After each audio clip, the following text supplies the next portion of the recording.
Hello, folks. My name is Mr. Wise, and I work here at the Billings Career Center.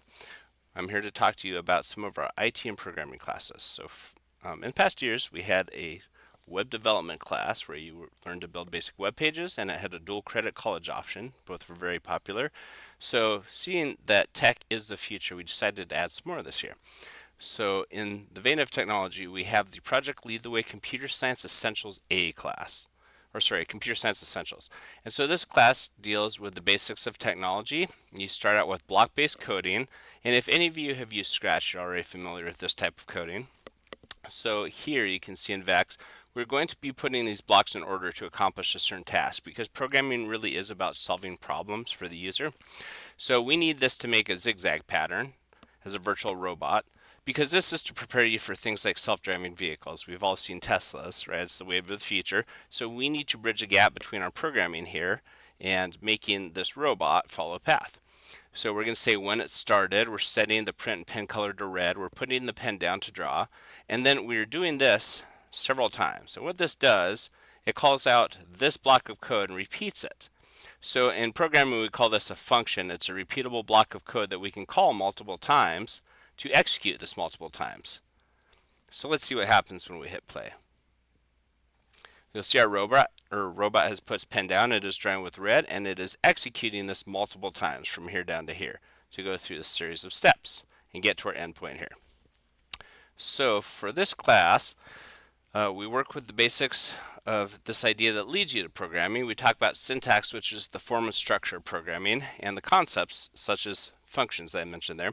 And then from there we move on to Python. So Python is a very, I won't say simple, it's an easy to read language that is less computery and more like what a human might read.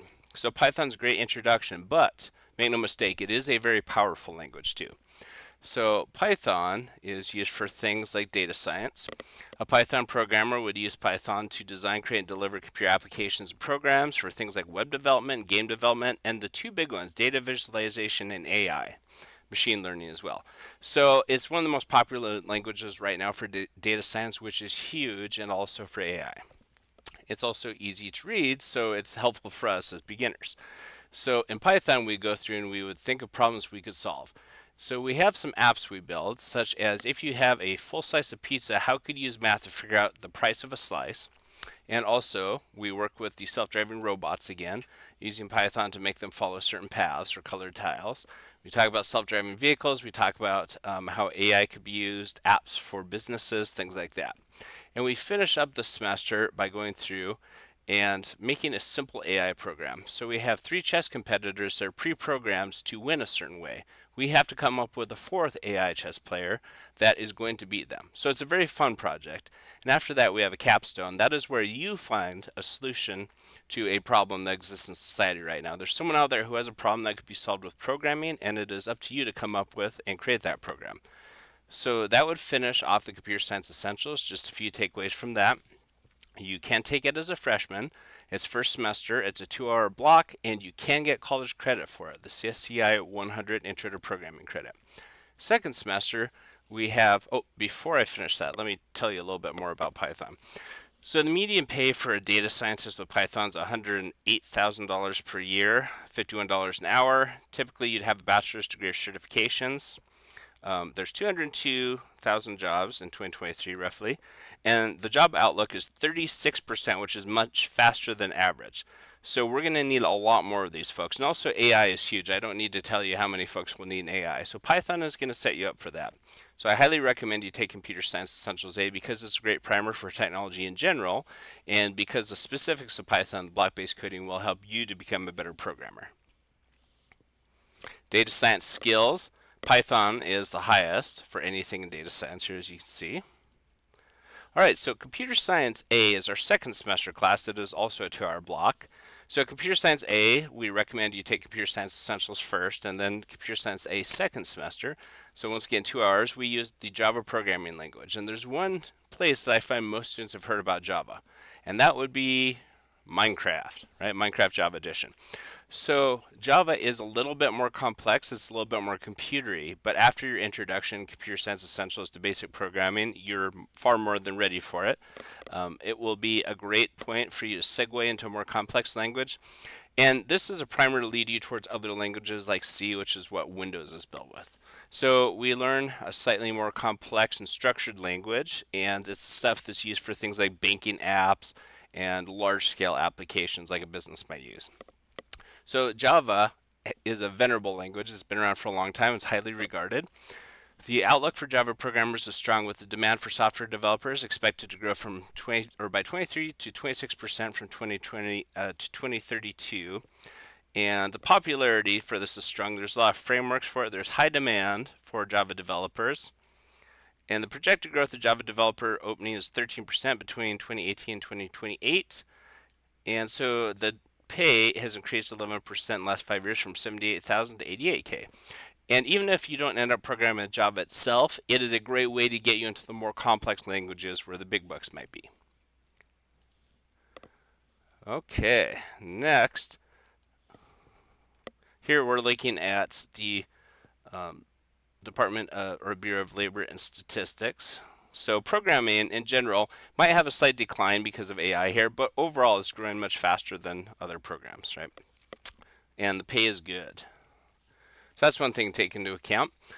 Computer science essentials and computer science aid are both very valuable for understanding technology. The other one we have right now is game design. So this is a 1-hour class. We talk about what makes a fun game, what makes a game replayable, and how do you go through and make a game that people want to come back to. So we start with pen and paper games, and we make stuff that's fun. And then from there, after we figure out what makes a game fun, we talk about the technology to build computer games. So here you can see a simple game we made with our cursor logo and the flapping wings. The goal, like Flappy Bird, is to click multiple times and go through these little gates here. And you can see the career center in the background. If you touch one of these, it dies, right? But it's going to count up your score. And you can see the career center doors in the background there. So that's the simple version. We use Unity game engine, and we might use Unreal. So we talk about how to program in C# to come up with the physics, how we work with creating the art that's used in the game. And you can see here in the Unity game engine we have some things. This is the start of a basic game. So right now we're just working on the physics. And you'll see that we have a little character here that's called a rigid body. So it's detecting collisions between these, and the player's animated. That will eventually be a character that you can control as a player. He'll be able to move, run, and jump, and have all the physics that you would expect in a 2D platformer game. So that game is very fun too. 1 hour, and that's covered both semesters. Now the other options that we will be adding down the road here are IT. And so IT, of course, is huge.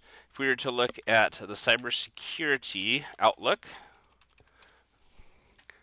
we can see that that is going to be a big one. $120,000 an hour to start, bachelor's degree for most, although there's a lot of certifications. And that 33% growth in jobs is going to be a big one too. Now, part of the reason that this is so huge is because we never knew that someday, because we expected computers would be connected to the internet, but we never thought there'd be a day where light bulbs and refrigerators and watches are connected too. So we have far more data than we ever guessed we would, and far more connections to the internet. In fact, we have actually run out of IP4 addresses because we've used so many. So because we have all this extra data and all these extra connections that need to be secured, we are going to need tons of these people to analyze it and to secure it. So the job growth for these fields is huge too, and also the pay. And on top of that, there's a ton of certifications you can take for IT.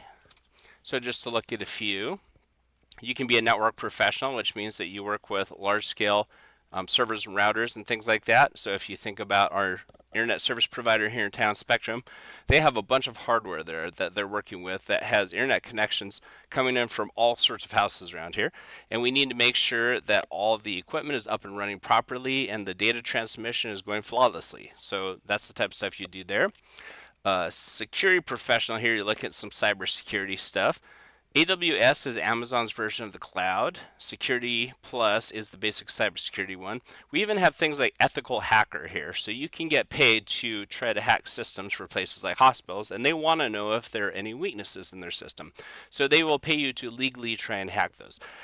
This is just the tip of the iceberg. There's a lot of these.